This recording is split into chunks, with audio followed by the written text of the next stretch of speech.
ГСП онлайн. Городские новости сейчас.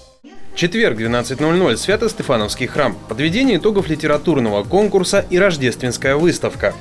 Традиционная экспозиция организовывается в храме уже не первый год. Среди разделов – живопись, вышивка, работа по камню, скульптура и не только.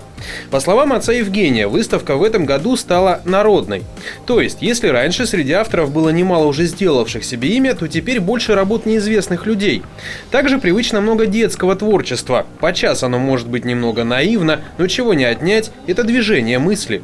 Ребенок осознает себя в духовном мире и пытается увидеть храм, но храм другими глазами, не теми, какими мы смотрим. Вот он стоит, прекрасный, с куполами, прекрасная форма архитектуры, некоторая гармония стоит.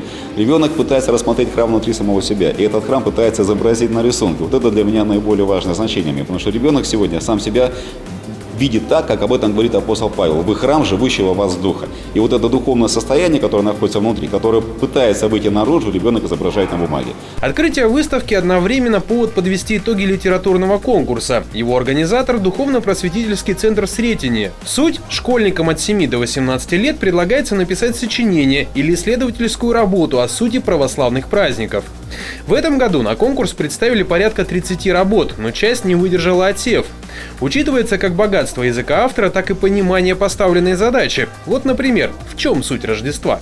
Нам хочется объяснить детям и взрослым, что праздник Рождества, он не про еду.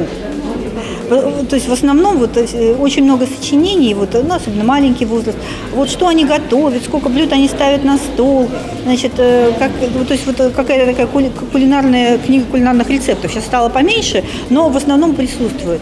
А нам хочется сказать, что это праздник радости, праздник любви Господней, это праздник, который всех нас делает другими, более светлее, чище.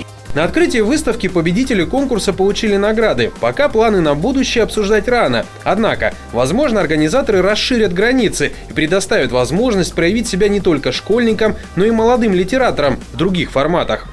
Рождественская выставка открыта для зрителей. Ее можно посетить в Свято-Стефановском храме по адресу Октябрьская, 8.